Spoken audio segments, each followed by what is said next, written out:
आज हम लोग देखेंगे लुसेंट दर्शन बैच। ठीक है, जो सामान्य ज्ञान है इसमें हम लोग क्या क्या पढ़ेंगे। इसमें देखिए विषय में है इतिहास, भूगोल, भारतीय अर्थव्यवस्था, भारतीय संविधान, भौतिक विज्ञान, रसायन विज्ञान, जीव विज्ञान, विज्ञान एवं प्रौद्योगिकी विविध। और क्या पढ़ेंगे देखिए, खेलकूद एंड कंप्यूटर लास्ट है। ठीक है, ये स्टैटिक जीके में आ जाएगा। नेक्स्ट देखेंगे इसमें कि जो भारतीय संविधान के विकास का जो संक्षिप्त इतिहास है उसके बारे में देखेंगे। 1757 ईस्वी की पलासी की लड़ाई और 1764 ईस्वी के बक्सर के युद्ध को अंग्रेजों द्वारा जीत लिए गए जाने के कारण बंगाल पर ब्रिटिश ईस्ट इंडिया कंपनी ने शासन का शिकंजा क्या किया, कसा। मतलब यहाँ पे है कि अंग्रेजों द्वारा जीत लिया गया कब, 1764 में। उसके बाद में बंगाल पर ब्रिटिश ईस्ट इंडिया कंपनी ने शासन का शिकंजा कसा। इसी शासन को अपने अनुकूल बनाए रखने के लिए अंग्रेजों ने समय समय पर कई एक्ट पारित किए। ठीक है, एक्ट जो भारतीय संविधान के विकास की सीढ़ियां बनी वे निम्न है। फर्स्ट क्या है, 1773 ईस्वी का रेगुलेटिंग एक्ट। इस अधिनियम का अत्यधिक संवैधानिक महत्व है, जैसे भारत में ईस्ट इंडिया कंपनी के कार्यों को नियमित और नियंत्रित करने की दिशा में ब्रिटिश सरकार द्वारा उठाया गया यह पहला कदम था, अर्थात कंपनी के शासन पर संसदीय नियंत्रण स्थापित किया गया।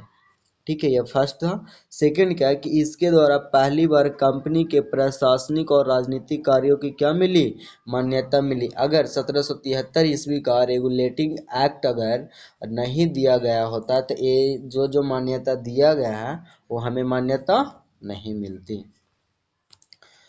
इसके द्वारा केंद्रीय प्रशासन की क्या है, नींव रखी गई। जो इसमें देखिएगा मेन पॉइंट क्या क्या है तो देखिएगा बताया जा रहा है, इसको आप देखते जाइए, पीडीएफ के द्वारा बताया जा रहा है।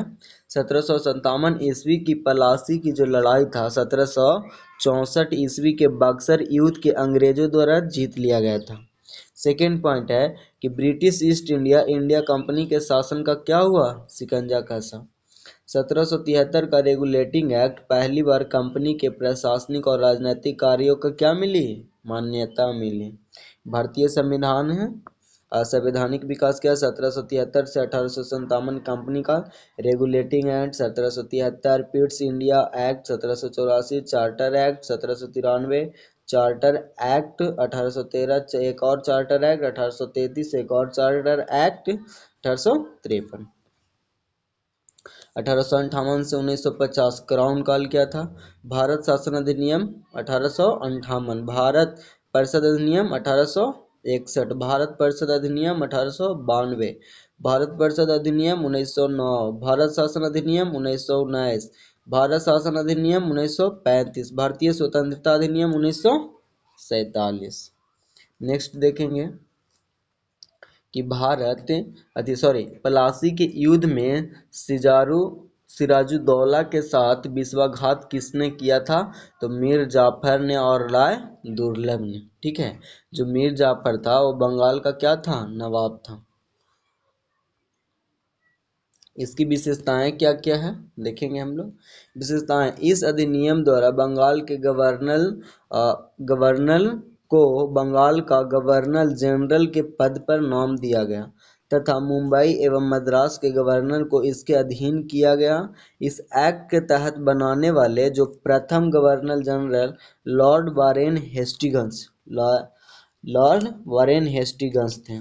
इस एक्ट के अंतर्गत कलकत्ता प्रेसिडेंसी में एक ऐसी सरकार स्थापित की गई जिसमें गवर्नर जनरल और उसकी परिषद के 4 सदस्य थे जो अपनी सत्ता के उपयोग संयुक्त रूप से करते थे।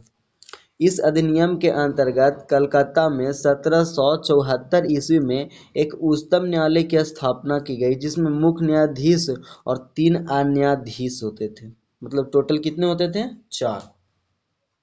इसके प्रथम मुख्य न्यायाधीश सर एलिजा इम्पे थे। अन्य 3 न्यायाधीश चैम्बर्स, लिमेस्टर्स, हाइड। ठीक है, नेक्स्ट पॉइंट देखेंगे। इसके तहत कंपनी के कर्मचारियों को निजी व्यापार करने और भारतीय लोगों से उपहार व रिश्वत लेना प्रतिबंधित मतलब रोक लगा दिया गया। इस अधिनियम के द्वारा ब्रिटिश सरकार को बोर्ड ऑफ डायरेक्टर के माध्यम से कंपनी पर नियंत्रण सशक्त हो गया।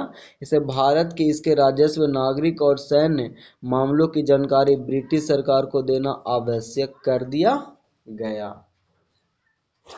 नेक्स्ट पॉइंट देखेंगे हम लोग। 1774 में उच्चतम अंग्रेजों की निजी व्यापार और बीटी भारत में हो रहे हैं। विशेषताएं क्या क्या थी, जो मेन पॉइंट है हम लोग उसको देख लेंगे। ये हैं रिटन वारेन हेस्टिंग्स बंगाल के प्रथम ब्रिटिश गवर्नर जनरल। विशेषताएं क्या कि बंगाल के गवर्नर को बंगाल का गवर्नर जनरल के पद पर नाम दिया गया। प्रथम governor general Lord Warren Hastings थे, जिसमें गवर्नर जनरल और उसकी परिषद के कितने सदस्य थे, 4 सदस्य थे। कलकत्ता में 1784 में एक उच्चतम न्यायालय की स्थापना की गई, जिसमें मुख्य न्यायाधीश और 3 अन्य न्यायाधीश थे। नेक्स्ट क्वेश्चन है कि किस अधिनियम के द्वारा बंगाल के गवर्नर जनरल को बंगाल के गवर्नर जनरल का पद नाम दिया गया? तो 1773 का रेगुलेटिंग एक्ट। नेक्स्ट देखेंगे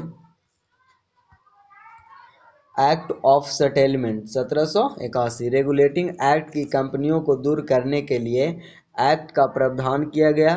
इस एक्ट के अनुसार कलकत्ता की सरकार को बंगाल, बिहार और उड़ीसा के लिए भी विधि बनाने का प्राधिकार प्रदान किया गया। नेक्स्ट है 1784 ईस्वी का पिट्स इंडिया एक्ट। इस एक्ट के द्वारा दोहरे प्रशासन का प्रारंभ हुआ। बोर्ड ऑफ डायरेक्टर्स व्यापारिक मामलों के लिए, सेकेंड बोर्ड ऑफ कंट्रोलर राजनीतिक मामलों के लिए। मतलब 1784 ईस्वी का जो पिट्स इंडिया एक्ट था, इस एक्ट के द्वारा दोहरे प्रशासन का प्रारंभ हुआ। फर्स्ट है बोर्ड ऑफ डायरेक्टर्स, जो व्यापार का मामला को सुलझाता था, और बोर्ड ऑफ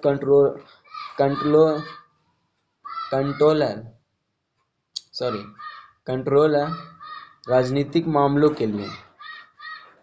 1773 ईस्वी का जो चार्टर एक्ट है अधिनियम, इसके द्वारा नियंत्रण बोर्ड के सदस्यों तथा कर्मचारियों को वेतनादि को भारतीय राजस्व में से देने की व्यवस्था की गई।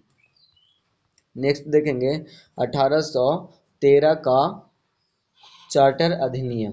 इस अधिनियम की मुख्य विशेषता है, पहला, कंपनी के अधिकार पत्र को 20 वर्षों के लिए बढ़ा दिया गया। सेकंड, कंपनी के भारत के साथ व्यापार करने के लिए एकाधिकार को छीन लिया गया, किंतु इसे चीन के साथ व्यापार एवं पूर्वी देशों के साथ चाय के व्यापार के संबंध में 20 वर्षों के लिए एकाधिकार प्राप्त रहा। थर्ड, कुछ सीमाओं के अधीन सभी ब्रिटिश को अधिकार दिया गया। यहाँ पे पिट्स इंडिया एक्ट है, देखिएगा किस प्रकार से यहाँ पे फिगर के साथ दिखाया गया है। इसमें मेन पॉइंट क्या क्या है? एक्ट ऑफ सेटलमेंट 1781 में रेगुलेटिंग एक्ट की कमियों को दूर करने के लिए इस एक्ट का प्रावधान किया गया। 1784 ईस्वी का पिट्स इंडिया एक्ट, इस एक्ट के द्वारा दोहरे प्रशासन का प्रारंभ हुआ। 1783 में चार्टर अधिनियम, इसके द्वारा नियंत्रण बोर्ड के सदस्यों तथा कर्मचारियों को वेतनादि को भारतीय राजस्व से देने की व्यवस्था की मांग की गई। क्वेश्चन आपसे पूछा जाएगा कि किस अधिनियम द्वारा ब्रिटिश सरकार ने ईस्ट इंडिया कंपनी के व्यापारिक और राजनीतिक मामलों को अलग अलग कर दिया? तो क्या हो जाएगा? Pitt's India act. तो मिलते हैं नेक्स्ट वीडियो।